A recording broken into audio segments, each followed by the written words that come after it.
ASV un Kanāda izskatījās, ka ir tuvu tirzniecības vienošanās noslēgšanai, taču tagad šīs sarunas ir izjukušas un abas puses vaino vienu otru. Kanādas premjerministrs Marks Karnijs saka, ka Vašingtona prasīja pārāk daudz un piedāvāja pārāk maz. Tikmēr prezidents Trumps apsūdz Kanādu, ka tā vēlas gūt labumu no tā, ka ir ASV štats, patiesībā par tādu nesot. Kanāda tagad gatavo līdzvērtīgas atbildes pasākums pret ASV jaunajiem 50% tarifiem, $20 miljārdu vērtām Kanādas precēm.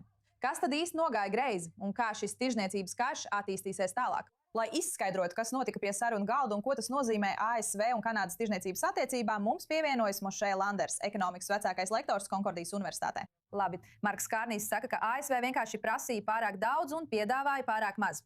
Kādi jūsuprāt bija galvenie strīdus punkti, kas galu galā izjauca šo vienošanos? ASV vēlas piekļuvi Kanādas piena produktu tirgumu. Viņiem jau ir zināma piekļuve, un viņi pat pilnībā neizmanto to, kas viņiem ir pieejams, taču tas ir viegls mērķis. Kanādai ir piedāvājuma pārvaldības sistēma, kas cenšas aizsargāt savus lauksaimniekus no konkurences. Trumps šo ideju neatbalsta, un viņš to izmanto kā grēkāzi, lai mēģinātu attaisnot tarifus. Kanāda, reaģējot uz iepriekšējo amerikāņu spiedienu un tarifus, ir aizliegusi amerikāņu alkohola pārdošanu Kanādas veikalos. Man ir sajūta, ka daudz kanādieši visticamāk paši būtu izvairījušies pirkt Kalifornijas kabernē vīnu. Bet, kad valdība pieņem šādu lēmumu, Trumps saka, tas arī ir signāls, ka Kanāda nav īpaši ieinteresēta godprātīgi risināt sarunas ar ASV. Un tā Kanādas atbilde ir bijusi: protams, jūs uzliekat tarifus mūsu tēraudam, alumīnijam, automašīnām. Un es domāju, ka mums šeit bija brīvās tirzniecības līgums. Ko jūs darāt? Tātad abās pusēs ir uzkrājusies zināma nepatika, bet Kanāda noteikti izskatās kā upuris Trumpa kļūdainajai ekonomiskajai politikai, kas pat nešķiet strādājama.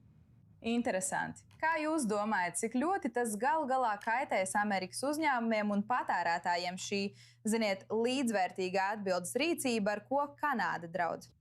Jā, šobrīd tiek minēts skaitlis, ka tarifi, ko amerikāņi piemēros Kanādai, attieksies uz Kanādas precēm un pakalpojumiem $20 miljārdu vērtībā. Lai sniegtu priekšstatu, Kanāda ar ASV tirgojas aptuveni $1 miljārdu apmērā dienā. Tātad $20 miljardi ir tikpat kā nepilnas 3 nedēļas eksporta apjoms.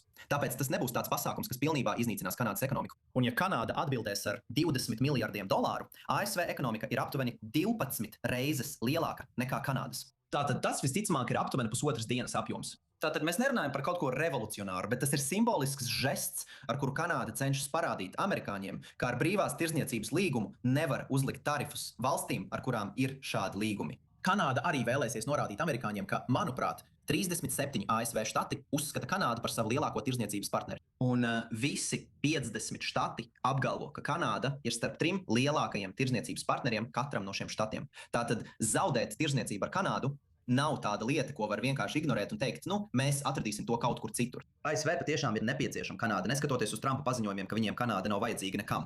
Un Kanādai noteikti ir vajadzīgs ASV.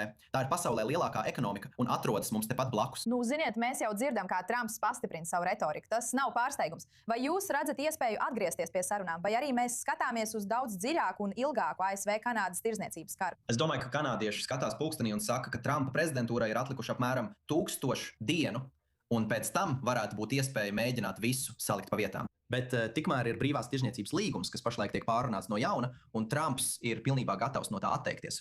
Es domāju, ka tā diena, kur viņš izlaida universitātē, bija tā, kurā mācīja, ka tirzniecība ir laba lieta, un diemžēl viņš šķiet to nesaprot. Un, ziniet, problēma, protams, ir tāda, ka jo ilgāk tas turpinās, jo lielāku kaitējumu tas nodara abām valstīm.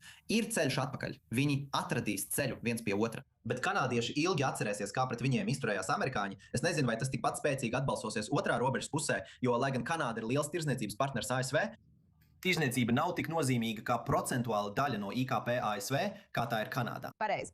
Labi, es vēlētos pievērsties Amerikas ekonomiskajai situācijai šobrīd. Palieciet ar mums. Amerikas parāds tikko sasniedzis satriecošu jaunu robežu – $40 triljonus. Tas ir vairāk nekā 2 reizes vairāk nekā ASV bija parādā tikai pirms 10 gadiem. Un pulkstenis joprojām pikšķi. Valdība tērē vairāk nekā iekasē, procentu maksājumi pieaug.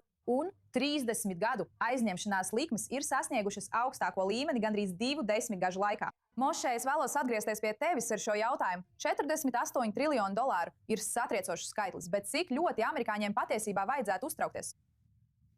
Parāds, kas viņiem ir vienkārši deficīta uzkrājums, mīnus pārpalikuma uzkrājums. Tātad tas patiešām liecina, ka ASV nekontrolē savus izdevumus. Un, protams, pēdējos 18 mēnešos Trumpa prezidentūras laikā un noteikti viņa pirmajā termiņā viņš bija prezidents, kurš visvairāk samazināja nodokļus ASV vēsturē. Un tāpēc ir lieliski, ka visi šie uzņēmumi un turīgie cilvēki redz, ka viņu nodokļi tiek samazināti. Kurš gan nebaudītu šādu lietu? Bet kā citādi jūs spēsiet atmaksāt savu parādu? Jūs nevarat no tā izkļūt ar izaugsmi vien, vismaz nepietiekami ātri, lai šis skaitlis kļūtu mazāk satriecošs.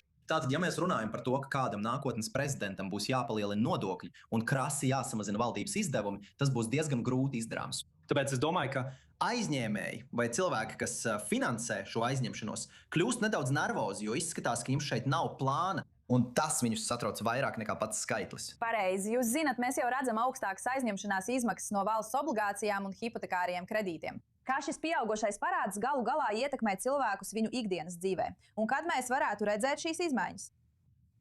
Ja valdība aizņemās ar augstākām likmēm, viņi droši vien ir drošākā izvēle, jo teorētiski ASV valdība nekad nepārstātu pildīt savas parāda saistības. Tagad atstāsim Trumpa faktoru šajā apgalvojumā malā, bet teorētiski ASV valdība nekad nepārstātu pildīt savas parāda saistības. Tas nozīmē, ka visiem pārējiem uzņēmumiem, privātpersonām vai citiem būs jāaizņemas ar augstākām likmēm, jo viņiem pastāv iespēja nepildīt savas saistības. Un viņiem nav tādas bagātas vēstures kā ASV valdībai, kas ir starptautisko finanšu mugurkauls. Tas nozīmē, ka ik viens, kam ir hipotekārais kredīts, kredītlīnija, studiju aizdevums vai autokredīts, redzēs augstākas procentu likmes nekā tas būtu citādi. Un pieaugot amerikāņu skaitam, kuri sāk izjust dzīves dārdzību un grūtības visu atļauties, tas sāks aizņemt arvien lielāku daļu no viņu budžeta. Bet otrs aspekts, ko viņiem vajadzētu apzināties, ir tas, ka pat ja šodien viņi šo spiedienu nejūt, pienāks brīdis, kad viņu nodokļi būs jāpalielina, vai arī valdības izdevumi viņu atbalstam būs jāsamazina. Tātad no kurienes nāks šī nauda? Tai būs jāņem no uzkrājumiem vai arī no pašreizējiem ienākuma avotiem. Tāpēc kādā brīdī amerikāņi to patiešām izjutīs, ne tikai augstāku aizņemšanās izmaksu dēļ. Pareizi. Protams, jautājums ir,